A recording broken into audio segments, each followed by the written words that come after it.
بسم اللہ الرحمن الرحیم نحمدہ ونصلی علی رسولہ الکریم اما بعد۔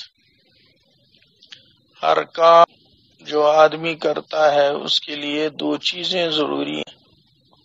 نمبر ایک، وہ کام صحیح کیا جائے، شریعت کی بتائی ہوئی ترتیب کے مطابق کیا جائے۔ شریعت کی بنائی ہوئی بتائی ہوئی بیان کی گئی ترتیب کے مطابق اگر کام ہوتا ہے تو وہ کام صحیح مانا جائے گا۔ نماز کے اندر قیام ہو، رکوع و سجود ہو، تلاوت ہو، سورتیں پڑھی جائیں، قرآن پاک پڑھا جائے، جہاں تسبیح پڑھنی ہے وہاں تسبیح پڑھی جائے، جہاں تکبیر کہنی ہے وہاں تکبیر کہی جائے، اسی ترتیب کے ساتھ جیسا کہ شریعت نے حکم دیا ہے، تب وہ کام صحیح ہوتا ہے۔ اگر اس ترتیب کے خلاف ہوگا تو وہ کام صحیح نہیں مانا جائے گا۔ تو کام کے صحیح ہونے کے لیے شریعت کی عطا کی ہوئی ترتیب لازم ہے۔ جیسے عشاء کے 4 فرض ہیں، آدمی اگر شوق سے 5 رکعت فرض کی پڑھ دے، اگرچہ 5ویں رکعت میں وہ سب چیزیں بظاہر عبادات کے ہی کرے گا، قرآن پاک کی تلاوت کرے گا، تسبیح پڑھے گا، لیکن اس کی یہ 4 کے بجائے 5 رکعتیں قبول نہیں ہوں گی، کہیں گے نماز صحیح نہیں ہوئی، اس لیے کہ اس ترتیب اور طریقے کے خلاف ہوئی ہے جو شریعت نے متعین کی ہے۔ اس لیے ہر کام کو کرنے کے لیے یہ جاننا ضروری ہے کہ یہ کام صحیح کیسے ہوتا ہے۔ جب کام صحیح ہو گیا تو اس کام کو پھر اللہ کے دربار میں مقبول بنانے کے لیے اخلاص کا ہونا ضروری ہے کہ وہ کام صرف اللہ کی رضا کے لیے کیا جائے، کسی دنیاوی غرض اور دنیاوی مطلب کے لیے نہ کیا جائے، بلکہ صرف اور صرف نیت اس میں ہو کہ وہ اللہ کو راضی کرنے کے لیے ہو۔ چاہے روزہ ہے، چاہے تسبیح ہے، چاہے قرآن پاک کی تلاوت ہے، چاہے خیرات ہے، چاہے صدقہ ہے، جو کام بھی آدمی کرے ایک صحیح طریقے پر کرے، اور دوسرے اس کے اندر اخلاص ہو، اس میں کوئی ملاوٹ نہ ہو، ریا نہ ہو، کسی کی دیکھا دیکھی، کسی دوسرے کو راضی کرنے کے لیے، کسی کو دینے کے لیے اگر کام کرتا ہے وہ تو کام مقبول نہیں ہوتا۔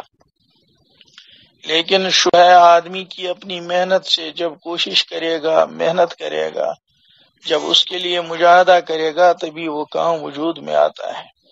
اس ماہ مبارک میں اللہ نے تمام کاموں میں اجر کو بڑھانے کا وعدہ کیا ہے، اس لیے نبی کریم صلی اللہ علیہ وسلم نے فرمایا ایک نفل کا ثواب دوسرے دنوں کے فرض کے برابر ہے، اور ایک فرض کا ثواب 70 فرضوں کے برابر دیا جاتا ہے۔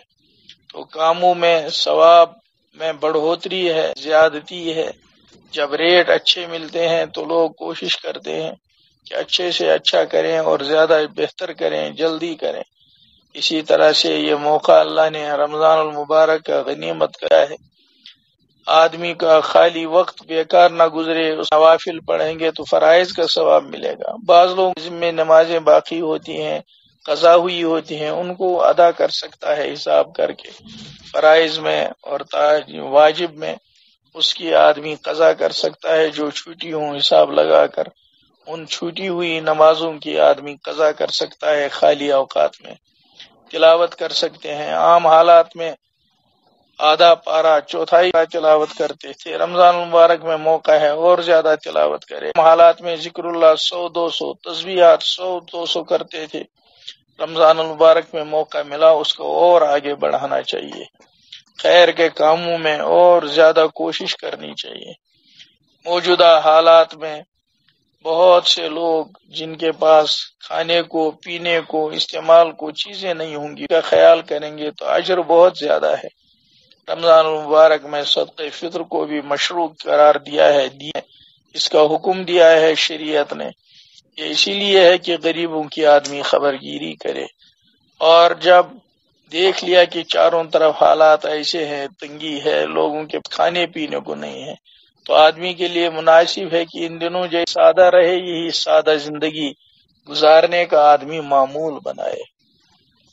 بعض مرتبہ آدمی کے آس پاس بہت سے غریب ہوتے ہیں، یہ پھر بھی ایسی چیز کرتا ہے، فضولیات کی پیسہ اس میں خرچ کرتا ہے کہ دوسرا آدمی ترس رہا ہے لقمے کو، لیکن یہ فضولیات میں چیزیں اور پیسے لگا رہا ہے۔ اس سے بچنا چاہیے۔ مسلمان اپنے اڑوس پڑوس کا خیال کرتا ہے۔ نبی کریم صلی اللہ علیہ وسلم نے ارشاد فرمایا، وہ مسلمان نہیں جو پیٹ بھر کھائے اور اس کا پڑوسی بھوکا سوئے۔ اس لیے اس بات کی بھی کوشش کرنی چاہیے کہ ماہ مبارک میں آدمی اپنی نمازوں کو، اپنی تلاوت کو، اپنی تسبیحات کو، اسی طرح سے خیرات کو خوب بڑھائے، صحیح طریقے پر کرے اور اس کے بعد اخلاص کے ساتھ کرے تاکہ اللہ کے دربار میں قبول ہو جائے۔ اللہ تعالی ہم سب کو توفیق عطا فرمائے۔ وآخر دعوانا ان الحمد للہ رب العالمین، وصلی اللہ تعالی علی خیر خلقہ سیدنا مولانا محمد وعلی آلہ واصحابہ اجمعین۔